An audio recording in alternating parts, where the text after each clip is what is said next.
Good morning students. आज हम अपना जीके में नाइन्थ चैप्टर फर्स्ट यूनिट का नाइन्थ चैप्टर स्टार्ट करने जा रहे हैं, जिसका नाम है अनएक्सप्लेन्ड मिस्ट्रीज़। यानी कि कुछ ऐसे मिस्ट्रीज़ जो कि अभी तक जिनके बारे में कुछ कहा नहीं जा सकता है, जो कि अनएक्सप्लेन्ड है। ठीक है, इनमें हम कुछ ऐसे फैक्ट्स के बारे में जानेंगे जिनके बारे में अभी तक कुछ भी क्लियर नहीं हुआ है, या फिर वो एक मिस्ट्री के तौर पर आज भी जानी जाती हैं। ठीक है, तो चलिए स्टार्ट करते हैं। यहाँ लिखा there are a number of mysteries around the world that have never been explained. यानी कि विश्व में कुछ बहुत सारे ऐसे मिस्ट्रीज़ हैं जिनके बारे में कोई एक्सप्लेनेशन नहीं दी गई है आज तक।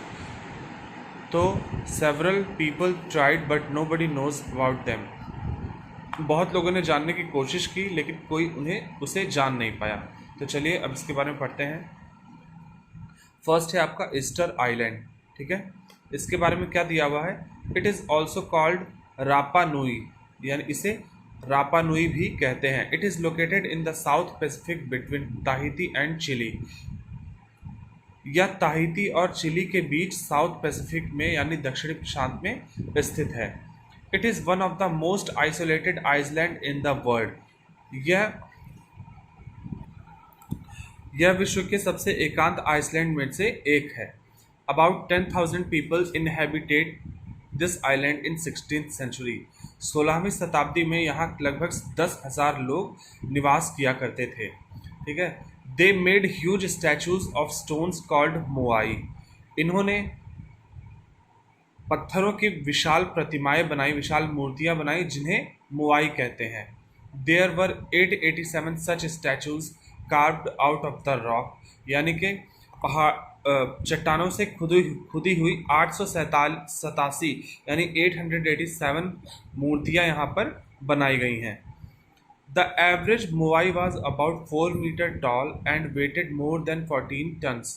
ठीक है, यानी कि जो औसतन मोआई की जो औसतन लंबाई है वो 4 मीटर लंबी है और लगभग 14 टन से भी ज़्यादा उसका भार है, उसका वजन है।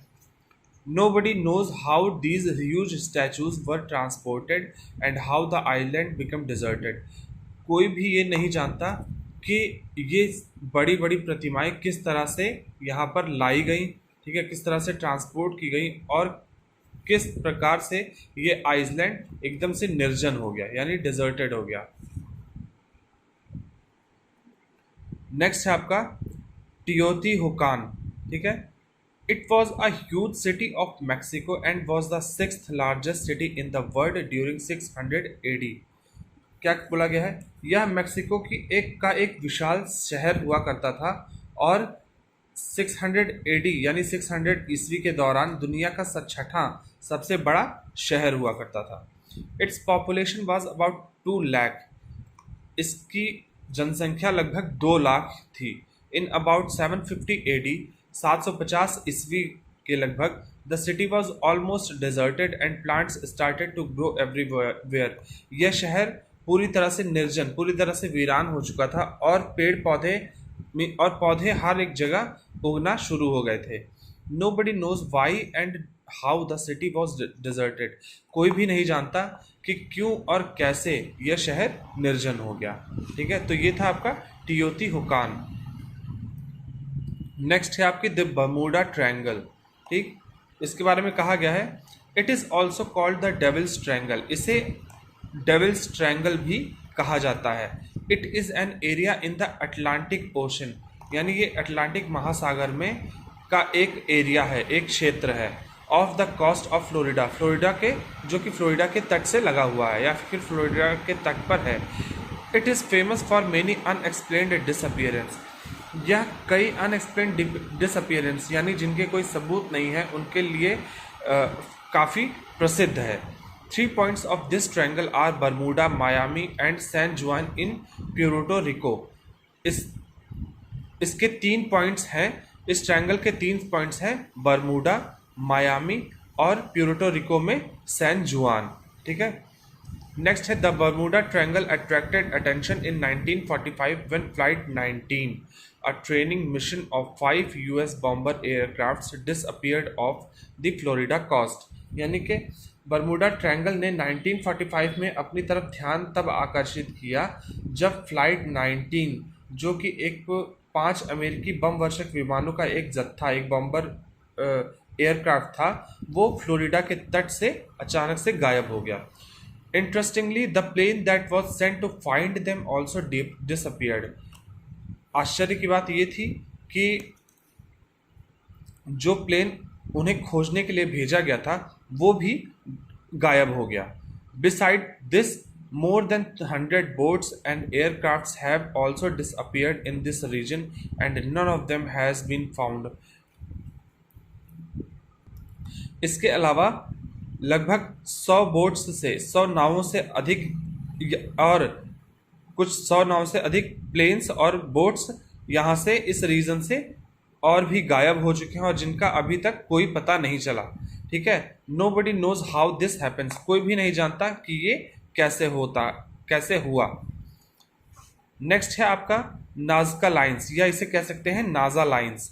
ठीक है, these are enormous line drawings on the ground and are called geoglyphs.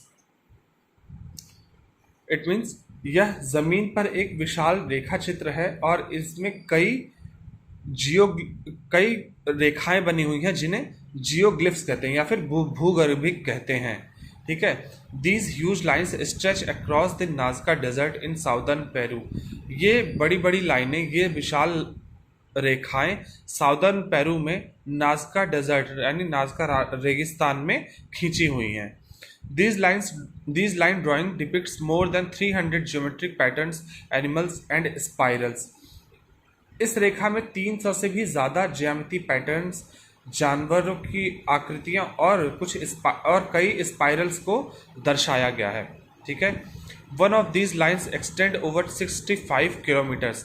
इनमें से एक लाइन की लंबाई 65 किलोमीटर से भी ज़्यादा है। These lines can be seen properly from a height of 300 meters. ये रेखाएं 300 मीटर की ऊंचाई से बहुत ही आसानी से देखी जा सकती हैं। Most experts agree that these lines were made by Nazca Indians in between 300 BC and 800 AD.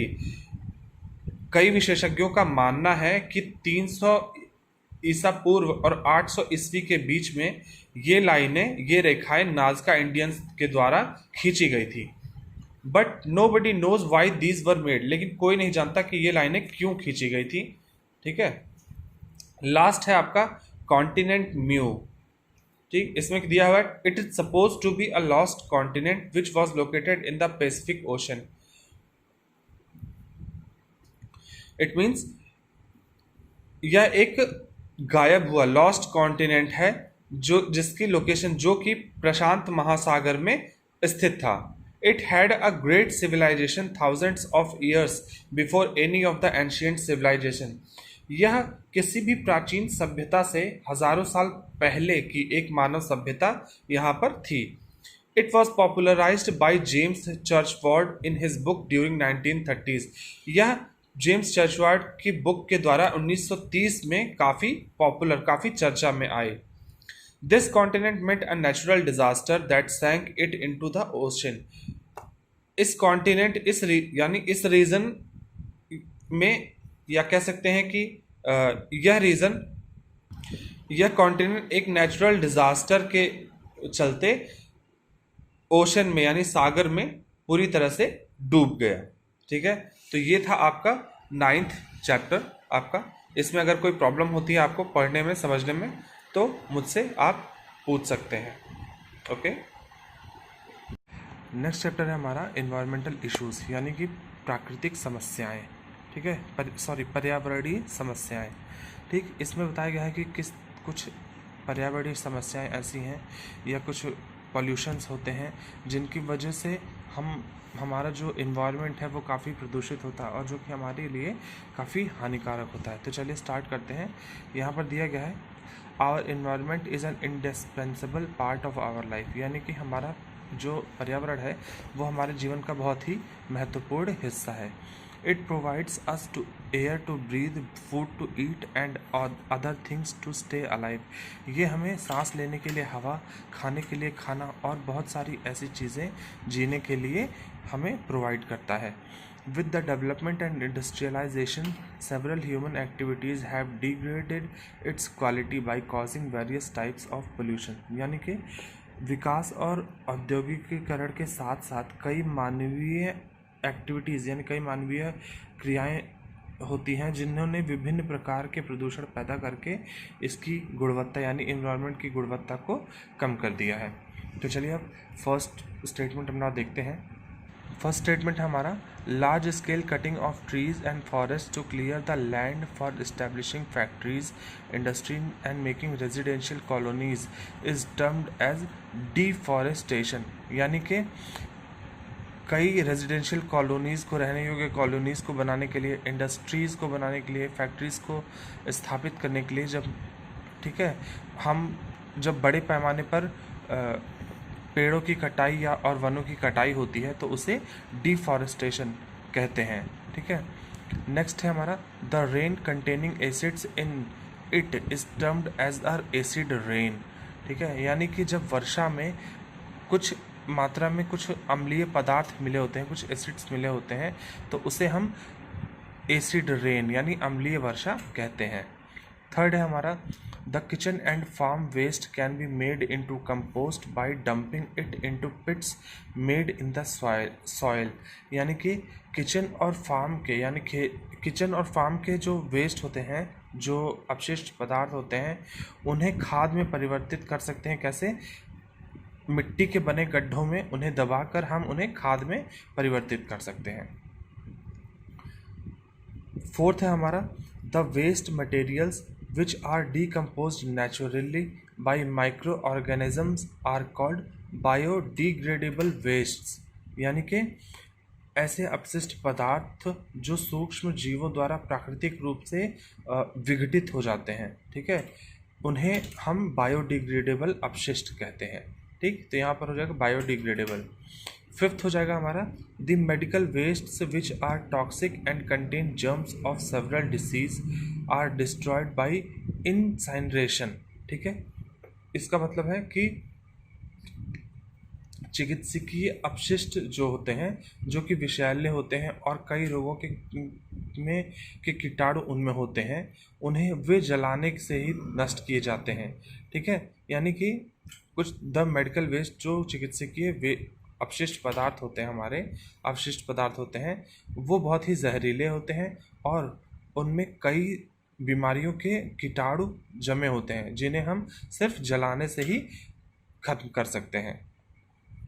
Next है हमारा, the gradual rise in the temperature of the entire earth due to pollution is termed as global warming. यानी कि प्रदूषण के कारण पृथ्वी के तापमान में वृद्धि को हम ग्लोबल वार्मिंग कहते हैं. ठीक है. नेक्स्ट है, excess quantity of certain gases. कुछ गैसों की अधिक मात्रा जैसे like carbon dioxide, methane and water vapour in the atmosphere traps solar energy that causes rise in the temperature of the earth. यानी कि कुछ गैसों की अधिकता जैसे कि कार्बन डाइऑक्साइड, मीथेन, जलवाष्प, ठीक है, या फिर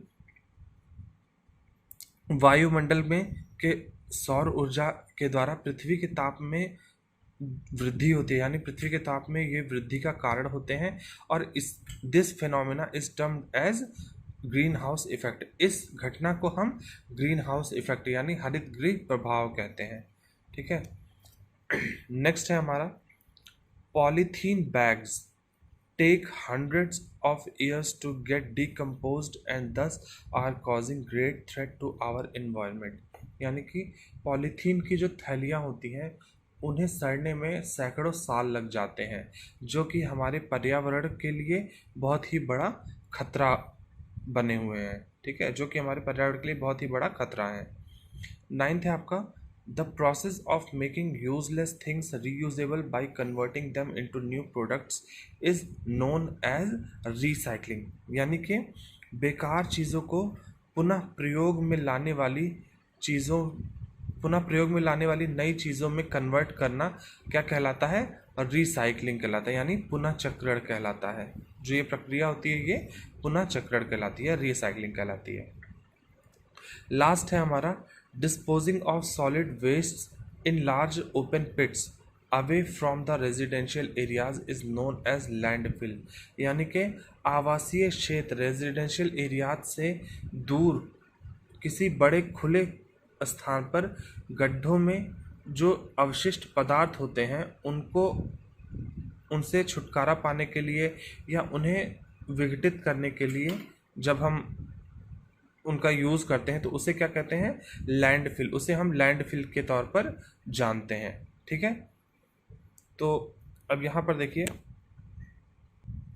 मोर टू नो में दिया गया है the government of Delhi has band the use of polythene bags of less than 40 micron thickness, यानी कि पॉलीथीन बैग की आपकी एक थिकनेस होती है, कितने माइक्रोन्स के होते हैं उसके बारे में बताया कि दिल्ली सरकार ने पॉलीथीन बैग्स जिनकी 40 माइक्रोन से कम की थिकनेस है, सिर्फ जिनकी 40 माइक्रोन से कम की थिकनेस है उन पॉलीथीन बैग्स पर बैन लगा दिया है। ठीक है, ये आपके हेल्प सेल हैं जिसके थ्रू आप ये सारे आंसर्स यहाँ पर फिल करेंगे। मैंने इन्हें पहले ही फिल कर दिया था जिससे आपको इन्हें समझने में आसानी हो। ठीक है, तो ये था आपका 10th चैप्टर एनवायरमेंटल इश्यूज़। अब इसके आगे हम नेक्स्ट पढ़ेंगे अपने अगले लेक्चर में। ओके।